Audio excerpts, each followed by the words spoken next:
Hello everyone and welcome to my channel. I'm Luke and I do perfume reviews. If that's something you're interested in, please consider subscribing. Give this video a like and leave a comment down below. Let's chat in the comments. This video is going to be a perfume haul. In the last 2 weeks, I acquired 5 new fragrances, and I'm just letting you know that the first 2 were sent to me by a lovely subscriber of mine and a friend and a fragrance friend, Leah from Arizona. So Leah, thank you so much for sending these over to me. It did take quite a long time, about 3 weeks, for the package to arrive, to get from America to Europe, but I did get it. 2 days ago, I've been testing these fragrances. I've given both a full wear and I have some thoughts. So let's get into the video. Let's talk about these fragrances. Both are vintage. All of these fragrances in this video are vintage and I like all of them. I really love all of them. So the first one that I'm going to talk about is Timeless from Avon. This was released in 1974. And this is one of Leah's signature scents. I think it used to be her signature scent. She went through about 6 or 7 bottles, if I'm not mistaken. She did tell me. I would have bought this fragrance myself if it was available here in Europe. Unfortunately, it isn't. It was discontinued a few years ago and it's just impossible to find unless you buy it on eBay. But let's talk about Timeless. So Timeless is a classic chypre floral scent. I would classify it as an oriental chypre because it's very ambery, but it really is a true chypre. When it's sprayed on, it opens very citrusy, slightly aldehydic, but also very earthy and maybe even a little bit mossy to my nose. It's got that typical chypre opening, a blast from the past. If you know, you know. Then the powdery florals come in, jasmine and probably rose too, and they really shine after a few minutes. But the dry down is warm, ambery and balsamic. The Avon website lists amber, patchouli and musk as base notes. Fragrantica lists some other notes. There could be some vanilla as well, but I really smell the amber, the patchouli and the musk.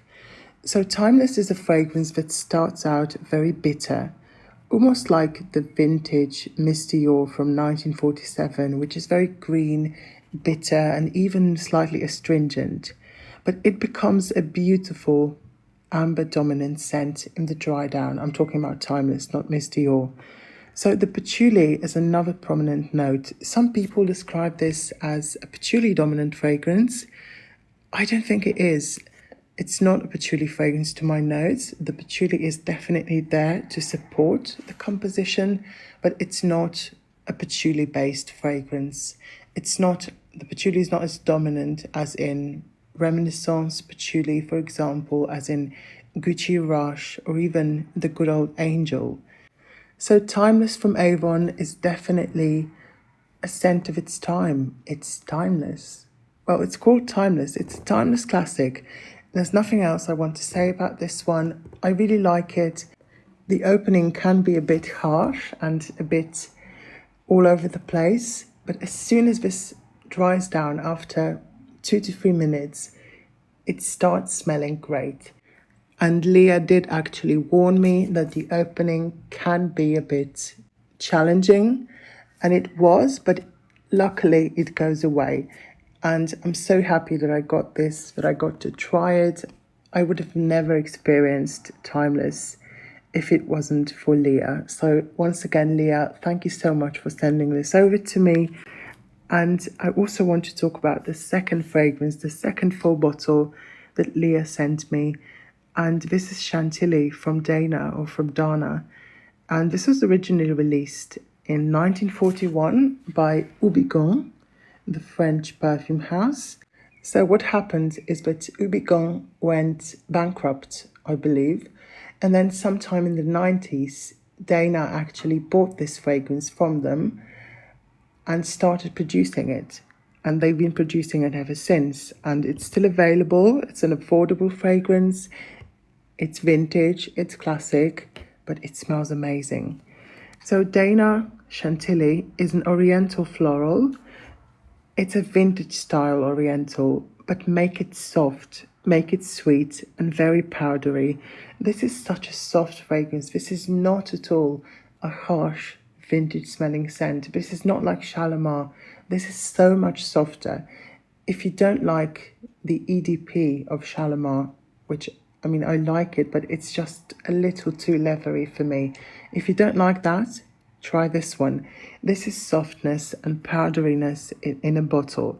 It's so pleasant. It's also quite sweet and vanillic, which is really surprising because this was released in 1941. So the notes on Fragrantica can be a bit confusing because the Dana website lists different notes actually. So the notes that I smell the most are the citruses, some nondescript florals, some spices, and I do get a lot of vanilla. Fragrantica also lists leather and benzoin, which I do detect ever so slightly, but this is not a leathery fragrance in my opinion, and it's also not overly balsamic. So this is such a soft and pleasant fragrance. It's as if everything was wrapped in a veil of powdery softness, and Chantilly is such a timeless classic. To me, it's a lighter and softer and more wearable version of Shalimar. It really reminds me of Shalimar and some other vintage scents. In terms of performance, I have to say it's a moderate performer. It lasts about 4 to 5 hours on me. It's not the best performer, but you know, that's to be expected because this is a very soft scent, a very powdery scent. And this is also the reformulated version, so I don't know if the vintage one is stronger. I haven't tried it. I only have this one. I really like it. It smells amazing, and that's all that matters to me. So this is Chantilly from the house of Dana. I'm planning to do a full review on my channel and also talk about the history of this fragrance because it's really interesting in my opinion, but in today's video, I don't have time for that, so we'll have to move on. I also wanted to mention that Leah also sent me a decant of Lolitaland from the house of Lolita Lempicka, and I do really like this. This is a nice peachy vanilla scent. It reminds me of Serge of Lyra a little bit, and it's such a nice, sweet, syrupy scent. If you like that type of scent, I do. I like vanilla, I like peach. And I went ahead and ordered a full bottle of this one. Leah knew that. She knew that I wanted this fragrance. That's why she sent me the decant so I can try it and then purchase it because it's really inexpensive. And I did. So thank you very much, Leah, for also sending me this little decant of Lolitaland. I won't be unboxing my bottle yet. I'll just use up the decant first and then move on to the full bottle. The next fragrance that I got, and I did buy this one myself, is Tocade from Rochas, or Rocha. I'm not entirely sure how to pronounce this. This is from 1994, and this is one of their classic fragrances. And this is an amber vanilla scent. This one has been on my radar for the longest time, but I never pulled the trigger, but I finally did. I have a full bottle, and let me tell you, it's amazing. This is a 90s style vanilla scent, and it comes in this beautiful amphora bottle. I do actually really like the bottle, minus the cap, which is kind of hideous, to be honest, but I can live with that because the fragrance is nice. And this is a floral vanilla, an oriental vanilla scent. It's powdery, it's sweet, it's slightly spicy. Tocade means a whim or a fad. So this is a fun fragrance. It's living life on a whim, enjoying life's every moment, being unpredictable. That's what this fragrance represents and the picture it paints. And I have to say, it's a typical fragrance of its time. It's a big and sweet floriental from the 90s.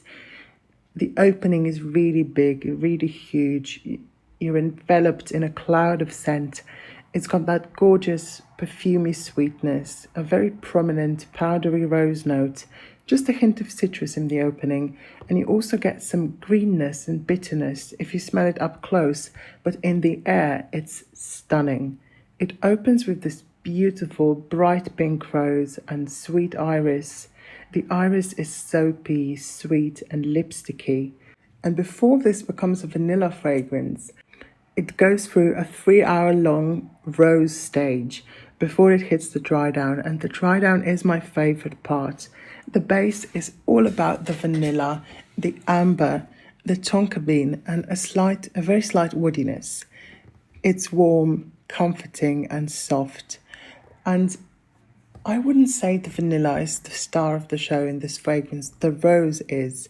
The rose is sweet and soapy and even slightly sour. Some people think this fragrance is a gourmand. I don't think it is, honestly, because it's not that sweet. To my nose, this is not that sweet.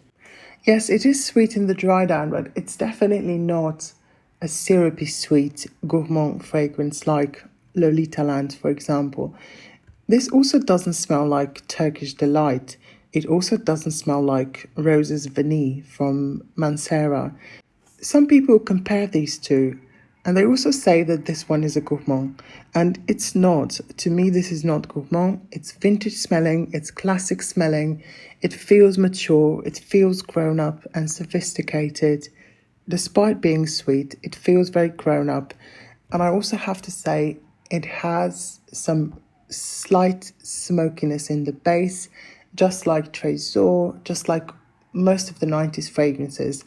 It has a slight smokiness in the base. Some people call that an ashtray accord. Well, to me, it doesn't smell like cigarettes, but there is definitely some smokiness. So keep that in mind. This is not a vanilla gourmand. This is not a rose vanilla gourmand. This is a nice 90s style scent. So I would never call this a Turkish Delight type of scent. In this, in the same way as Shalimar will never smell like creme brulee, even though people say it does. So this is your typical 90s fragrance, and despite being sweet, it's not gourmand. It does remind me of the original Casimir from Chopard, and it also reminds me of Vanilla Fields from Coty. But in my opinion, Tocade is more about the rose. The rose is the main note in here, and I can smell it from the opening to the dry down. Yes, I can also smell the vanilla in the dry down, but to me, this is not a proper vanilla scent or a proper vanilla gourmand. But it's really nice, underrated, and very affordable, and it does perform really well. It lasts about 10 hours on me. The sillage is decent. When you spray it on, the sillage is great. So overall, it's a very decent performer. And I also have to mention that my bottle is not vintage. This is the 2018 re-release. I haven't tried the original, but most people believe that this formulation is still great. And I can only tell you what I know. I like this. I'm glad I bought it. It's a joyful fragrance. It's a happy scent. It's very vanillic, but it's also very heavy on the rose, and it's got that 90s vibe to it. So if you don't like that, definitely avoid it. If you're looking for something from the 90s with more vanilla, try Coty Vanilla Fields, Chopard Casimir, or Alyssa Ashley Vanilla, which is one of my absolute favorites. So that's Rochas Tocade, and we have to move on. The next fragrance and the last fragrance that I'm going to talk about is Organza from Givenchy. I got this bottle from a website that sells testers. This is a tester bottle. It was very inexpensive. I'm so glad I got it. Organza is one of my favorites. I have a full review on my channel. I posted it maybe 1 or 2 weeks ago. I couldn't wait. I couldn't wait for the haul. I had to review it. So I won't really talk about it at great length in this video. I'll just say it's a stunning white floral vanilla scent. It's from the 90s. It's a timeless classic. It's incredibly voluptuous, sexy, long-lasting, great sillage, femme fatale kind of fragrance. I absolutely adore this kind of fragrance. and I'm so glad I got another bottle. If you want to watch a full review, you can. I'll link it somewhere on the screen. So that's Organza from Givenchy. So we've come to the end of the video. Thank you so much for watching. Let me know in the comments if you have any of these fragrances, if you like any of these fragrances. What new fragrances have you added to your collection recently? Let me know in the comments. Thank you so much for watching. I'll see you in one of my next videos. Bye.